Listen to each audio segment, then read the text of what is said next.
Untuk mengetahui perkembangan dalam pemilihan Presiden Amerika Serikat, sudah ada jurnalis VOA, ada Nova Purwadi di Washington DC, Amerika Serikat. Kita akan sapa dulu Nova. Nova, selamat pagi waktu Indonesia. Selamat pagi, Woro. Pemilihan ini untuk menentukan siapa calon Presiden Amerika Serikat sedang berlangsung. Lalu kira-kira negara bagian mana saja yang kemudian menjadi sorotan dan juga menjadi fokus pada hari ini? Ya, Anda bisa melihat di belakang saya ada Electoral College Map atau peta Electoral College, lembaga yang menentukan siapa yang jadi Presiden Amerika Serikat. Karena penentuan Presiden Amerika Serikat dalam Pilpres bukan ditentukan berdasarkan perolehan suara secara nasional, total secara nasional, tapi perolehan suaranya di negara bagian kunci. Dan nanti ini untuk saat ini masih semuanya masih abu-abu karena belum terisi.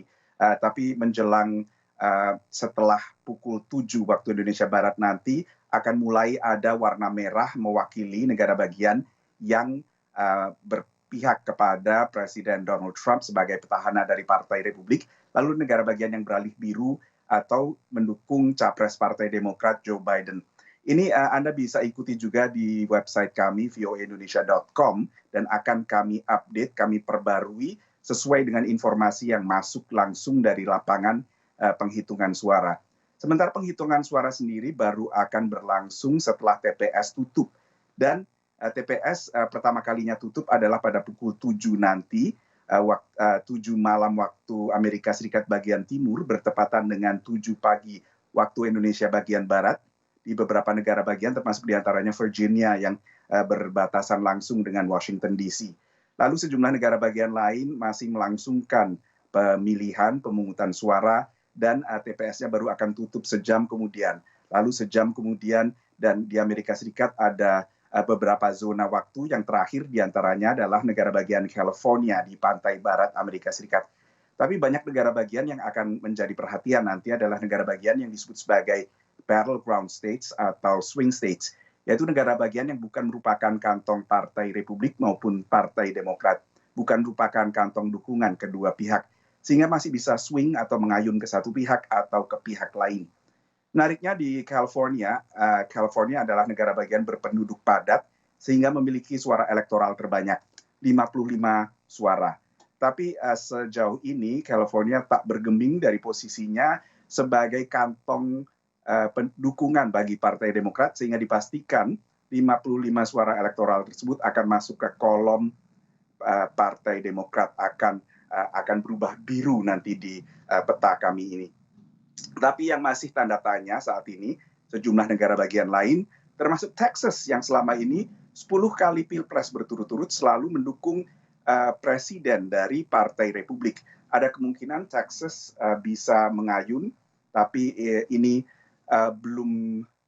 berdasarkan berbagai polling yang menunjukkan banyak warga di perkotaan Texas mulai sedikit condong ke Partai Demokrat. Sebagian adalah pendatang dari negara bagian yang lebih liberal seperti California, dan banyak warga di perkotaan juga akhirnya pindah ke daerah pinggiran perkotaan suburban, dan ini membuat Texas semakin kompetitif untuk Partai Demokrat.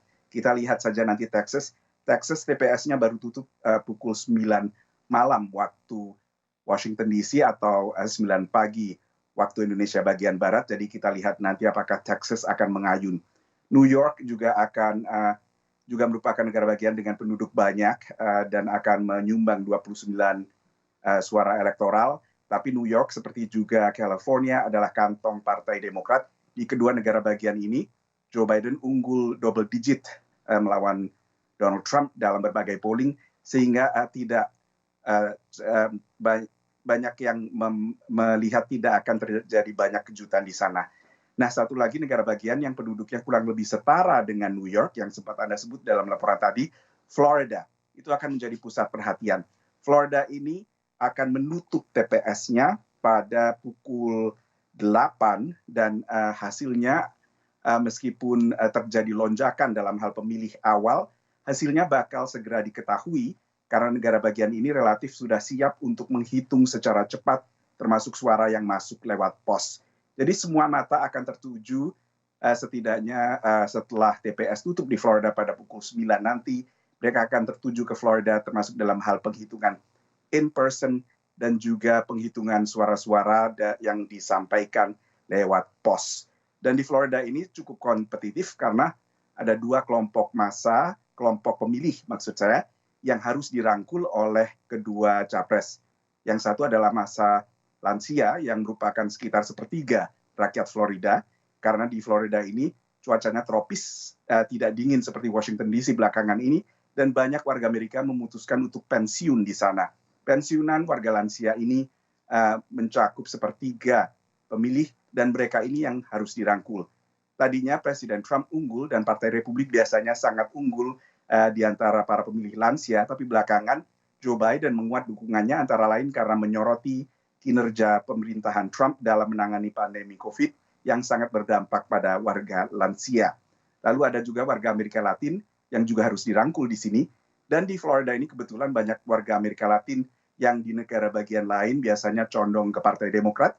Mereka cenderung anti dan cenderung mendukung Presiden Trump karena mereka pendatang dari negara seperti Kuba dan Venezuela yang sangat alergi dengan istilah sosialisme yang dilontarkan untuk oleh Presiden Trump. Ia selalu menuduh lawan-lawan politiknya termasuk Joe Biden sebagai sosialis, dan mereka tidak mau mengulangi pengalaman sosialis masa kecil yang membuat mereka melarikan diri dari negara asal mereka.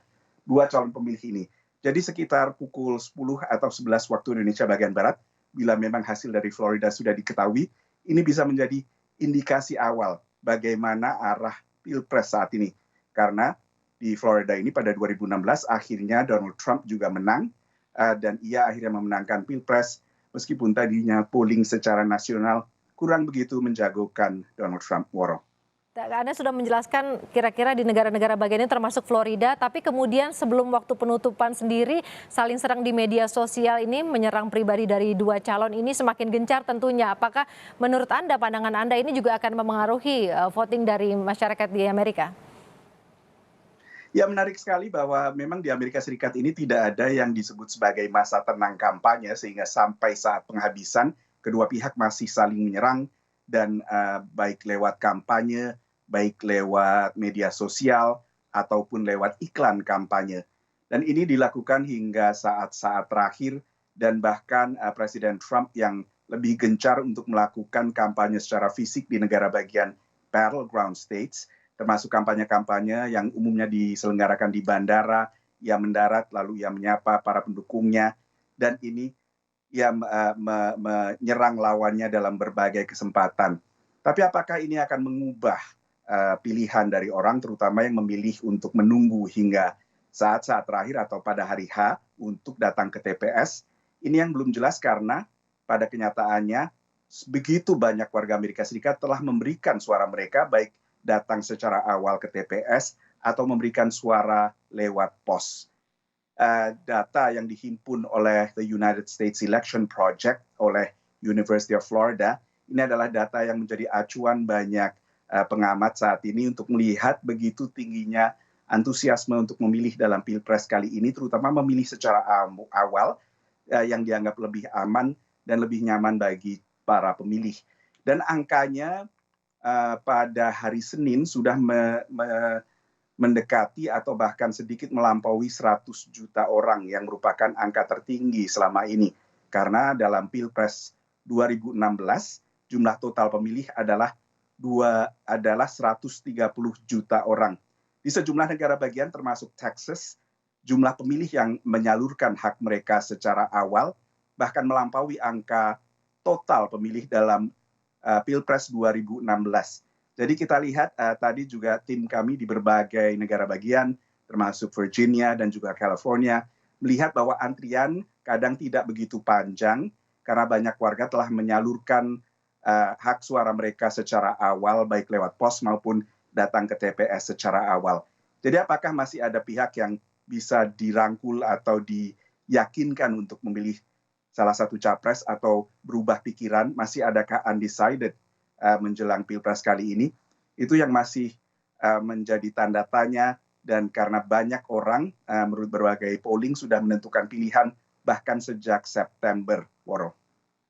Kemudian kita akan menunggu siapapun nanti pemenangnya. Kemudian itu kalau Anda melihat seperti apa nanti dampaknya untuk Indonesia?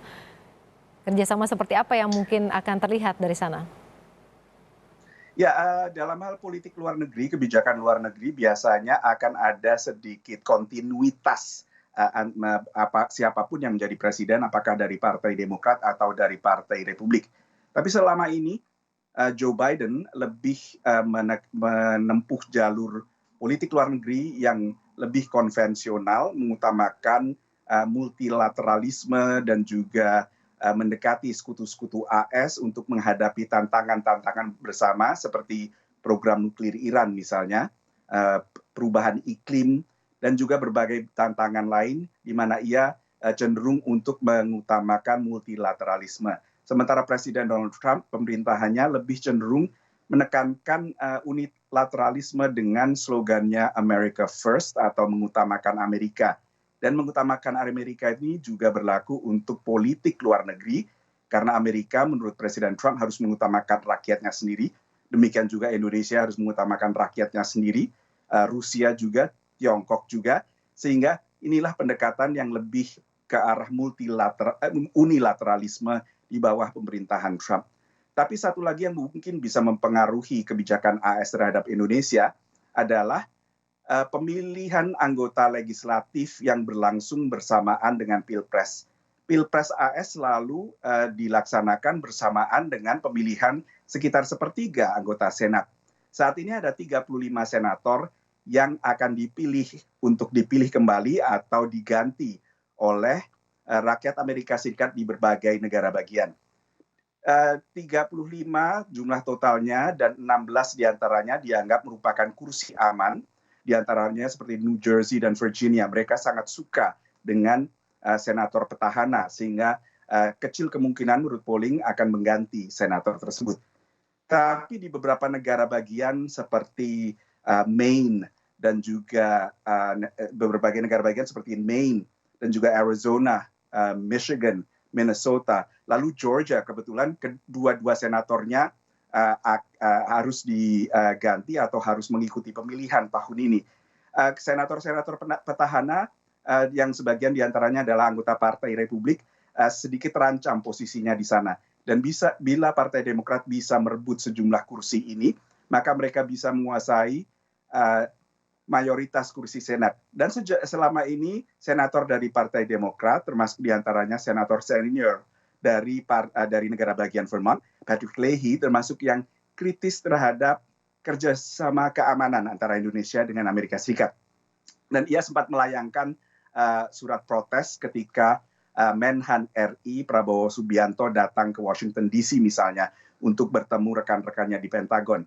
Dan inilah yang mungkin bisa mempengaruhi juga selain Pilpres, pemilihan anggota legislatif khususnya Senator Woro. Terima kasih Nova Purwadi atas laporan Anda.